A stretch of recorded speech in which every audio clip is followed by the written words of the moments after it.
이번 영상에서는 나도 모르게 사람들한테 손절당하게 되는 7가지 행동 알아볼게요. 상대방한테 우리는 잘 보이려고 노력을 많이 하죠. 근데 잘 보이려고 노력하는 것보다 상대방이 싫어하는 것을 안 하는 게 더 관계에서 중요합니다. 우리가 사회성이라는 것의 의미를 제대로 이해하지 못하는 사람들이 되게 많거든요. 사람들하고 대화를 잘하지 못한다거나 낯을 가리는 것을 사회성이 없다고 생각하는 사람들이 되게 많아요. 하지만 진짜 사회성이 낮은 사람은 상대방이 싫어하는 말을 눈치 없이 한다거나 사람들이 싫어하는 행동을 거리낌 없이 해서 사람들이 싫어하게 되는, 이게 사회성이 없는 거예요. 첫 번째가 바로 시기와 질투입니다. 보통 시기와 질투를 하는 사람들은 자신의 감정에 정직하지 않아요. 그래서인지 이 보통 사람들은 아이 컨택을 당당하게 하는데, 이 시기와 질투가 굉장히 심한 사람들 같은 경우는요, 당당하게 아이 컨택을 하는 것이 아니라 시선을 아래로 내리면서 눈만 굴리는 이런 시선 처리를 하는 경우들이 굉장히 많아요. 당당하게 사람들을 쳐다보지 않고 자꾸 곁눈질로 눈치를 보는 사람들, 사실 이런 분들을 보면 저 사람이 왜 당당하게 눈을 쳐다보지 않지, 이런 생각이 들 거예요 아마. 근데 이런 분들이 보통은 험담도 굉장히 많고 이상한 소문도 굉장히 잘 내고 이런 것들을 많이 볼 수가 있는데요, 이런 사람들이 왜 시기 질투를 할까를 보면 자기의 시기 질투를 들키고 싶지 않기 때문이에요. 그러면서도 다른 사람의 스타일링을 따라한다거나 그 사람이 무슨 말을 하면 자꾸 까내린다거나 무조건 반대를 위한 반대를 한다거나, 이 시기와 질투는요, 자존감과 연관이 되어 있습니다. 자존감이 낮을수록 시기와 질투가 심해집니다. 물론 자기보다 우월한 능력이 있거나 뛰어난 점이 있으면 질투가 생기거나 부러울 수 있어요. 그래서 시기와 질투가 있는 사람들은 자기가 그 사람이 부럽다는 말을 못해요. 말로 못해요. 하지만 자존감이 높은 사람들은 말로 부러움을 부럽다고 표현할 수 있거든요. 그래서 시기와 질투가 굉장히 많은 사람들은 부러워도 부럽다는 얘기를 하지 않습니다. 그래서 부러움을 표현할 때 내가 할 수 있는 거라면 노력을 하고, 내가 할 수 없는 거라면 깨끗하게 포기하면서 부럽다라고 표현할 수 있는 사람은 굉장히 건강한 사람입니다. 하지만 그렇게 말로 표현하지 못하면서 저 사람만 보면 화가 나거나 열이 받거나 저 사람을 눌러주고 싶거나 그 사람을 자꾸 깎아내리고 싶어, 그러면 이게 바로 시기 질투라는 거를 아셨으면 좋겠어요. 두 번째는 방어적인 태도입니다. 다른 사람들이 정당한 피드백을 할 수 있거든요. 하지만 정당한 피드백을 공격이라고 생각을 하고 너무 감정적으로 받아들이는 건 좋은 태도가 아니에요. 예를 들어서 대학생 때 조별과제를 했는데 팀원들이 자료조사를 해와야 되는데 안 해왔거나 자료가 부족할 수 있거든요. 그러면 서로 피드백을 하면서 문제를 해결하고 그 자료를 취합해 나가면서 결국 좋은 결과를 내는 게 우리의 목적이란 말이죠. 하지만 피드백을 받았을 뿐인데 네가 뭔데 지적질이야 이러면서 오히려 화를 낸다거나 내가 한 게 이게 옳아 라고 하면서 팍팍 우기는 방식으로 방어적인 태도를 취하면요, 사람들이 싫어할 수밖에 없어요. 뭔가 사람들이 이야기를 했을 때 저 사람은 나를 공격하나? 왜 나한테 이렇게 하지? 이런 생각이 드는 것 자체가 사실은 방어적인 태도를 취할 수 있는 전제 조건이 됐다라고 보셔야 돼요. 사람들은 이유 없이 상대방을 공격하는 게 아니에요. 공격한다라고 생각하는 내가 있을 수는 있어도 아무 이유 없이 공격하지 않아요. 물론 공격하는 사람들은요, 시기 질투가 있다거나 일부러 공격하는 사람들도 있겠지만, 보통의 경우는 우리가 과제를 해야 된다거나 일을 해야 된다거나 협업을 해야 된다거나 이럴 때 감정을 건드리지 않고 그냥 피드백을 할 수 있는 방법들이 굉장히 많은데도 불구하고 일단 내가 한 게 옳다라고 느끼고, 그리고 누군가가 피드백을 하면 나의 자존심을 스크래치 냈다라고 생각을 하는 건, 이거 자체가 굉장히 낮은 자존감에서부터 시작을 합니다. 다른 사람의 피드백을 활용해서 성장하는 방향으로 활용하는 게 더 성숙한 자세입니다. 세 번째가 뭐냐면 피해자 코스프레예요. 항상 자기가 피해자라고 생각하는 사람들이 있어요. 이런 사람들은 항상 입에 달고 다니는 말이 있는데요, 야, 넌 그래도 나보다 낫잖아. 야, 넌 나보다 더 잘 살잖아. 내가 피해자이냐? 아무도 가해자가 없는데 혼자 피해자인 사람들이 있거든요. 그러면서 주변 사람들한테 자꾸 죄책감을 줘요. 그러면 상대방은 대화하면서 자꾸 불쾌함을 느껴요. 내가 잘못한 게 없는데 왜 내가 잘못한 것처럼 말을 하지? 이렇게 이상한 느낌을 주게 되는 거예요.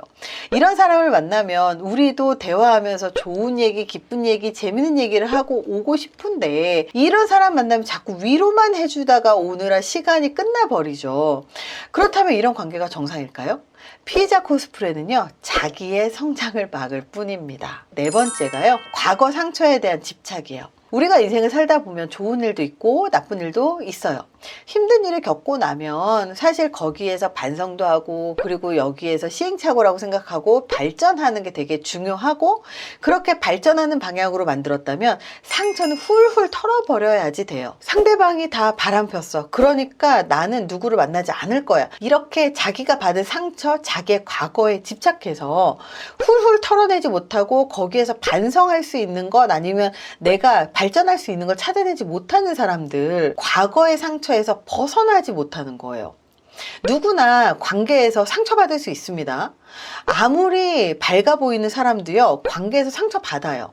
그 상처를 핑계로 스스로 치유를 하려고 한다거나 성장하려고 하지 않고 그 상처를 계속 되새금질하거나 그걸로 자기를 방어하고 세상과 벽을 치는 사람들은요, 인간관계가 원활하지 않을 수밖에 없어요. 왜냐하면 이런 성향이 연애 한 가지에서만 나오는 게 아니기 때문입니다. 인간관계에서 벌어지는 아주 사소한 갈등이나 자기가 상처받은 말을 계속 기억할 가능성이 굉장히 높고, 그리고 남 탓을 하고 있을 가능성이 굉장히 높습니다.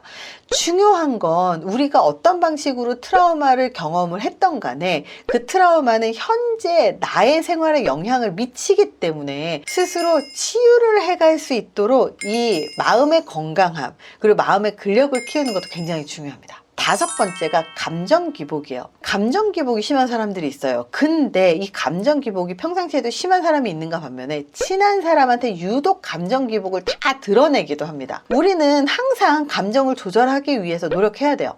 감정 기복이 이런 심한 사람들 같은 경우는 사실은 주변 사람들이 굉장히 이 감정 쓰레기통이 돼야 되기 때문에 힘들어요. 내가 누군가의 감정 쓰레기통이 되는 건 싫으면서 우리는 너무 가까운 사람을 내 감정 쓰레기통으로 쓰고 있는 건 아닌가 한번 봐야 돼요. 그래서 아무리 친한 사람이 옆에 있다고 하더라도 우리는 감정 조절을 하는 걸 평상시에 이렇게 잘 연습을 해놔서 평상시에 자동적으로 감정 조절이 될 수 있도록 노력해야 된다는 거예요. 감정 기복이 심한 것 자체가 사실은 자제력이 부족하다라는 거고 인내심이 부족하다라고 보일 수도 있거든요. 이런 감정 기복이 심한 행동들 자체가 사람들을 멀어지게 만드는 거라는 것을 알았으면 좋겠습니다. 감정 조절은 다른 사람을 위해서 하는 게 아니라 나를 위해서 하는 거예요. 왜냐하면 감정 기복이 심해서 감정 조절이 안 되면 사람들이 나를 떠나기 때문입니다. 그래서 나를 위해서 하는 거지 남을 위해서 하는 게 절대 아닙니다. 다른 사람들이 나를 손절하게 만드는 여섯 번째가 공감 능력이 부족할 때요.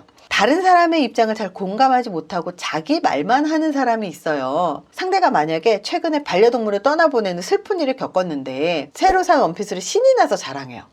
이러면 친구 입장에서 뭐 그럴 수는 있지만 너무 배려심 없다 이렇게 생각하겠죠. 그러면서 정이 떨어질 수 있어요. 정말 인간적으로 정이 떨어지는 건 어쩔 수 없는 것 같아요. 이렇게 상대방의 입장을 배려하지 못하고 공감 능력이 부족한 사람은 인간관계를 지속하는데 어려울 수밖에 없어요.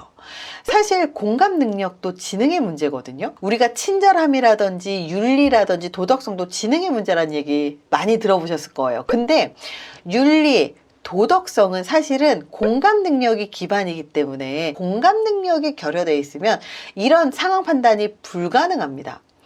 상대방의 입장이 되어보고 상대방을 이해할 수 있는 것은요, 능력입니다. 이렇게 공감 능력은 연습을 통해서 높일 수가 있어요. 상대방을 이해하고 공감할 수 있는 이런 능력은요, 사람들과 친밀해질 수 있는 그런 과정, 친밀해지는 과정에서 반드시 필요한 능력입니다. 일곱 번째가 선을 지키지 않으면요, 상대방은 나를 떠나게 되어 있어요. 우리는 이런 생각을 할 거예요. 상대방의 매너도 좀 지켰으면 좋겠고 선을 넘어오지 않았으면 좋겠다는 생각을 아마 할 것 같아요. 만약에 우리가 그런 생각을 한다면 나 역시 다른 사람의 선을 존중해야 되고 그 사람에게 예의 있게 선을 넘지 말아야 돼요. 아무리 친하더라도 말 조심해야 되고 아무리 친하더라도 인간으로서 지켜야 되는 예의를 지켜야 되거든요. 사람마다 성향이 다르다는 점은 우리는 이미 알고 있어요. 그렇다면 존중하셔야죠. 그 사람이 무엇을 좋아하고 무엇을 싫어하는지는 조금만 노력하고 조금만 관찰하면 알 수 있어요. 내로남불 정말 많거든요. 내가 존중받고 싶다면 상대방을 존중하는 건 기본입니다. 혹시나 이 영상을 보면서 속으로 변명을 한다거나 이거 내 얘기 아니야? 이렇게 생각을 한다거나 화가 난다거나 하면요, 악플 쓰지 마시고 스스로 한번 돌아보세요. 아, 내가 이런 모습이 있었구나. 그래서 화가 나는구나. 이렇게 받아들이시는 게 훨씬 더 성장에 빠른 지름길이라는 걸 아셨으면 좋겠습니다. 이번 영상이 도움이 되셨길 바랍니다. 감사합니다.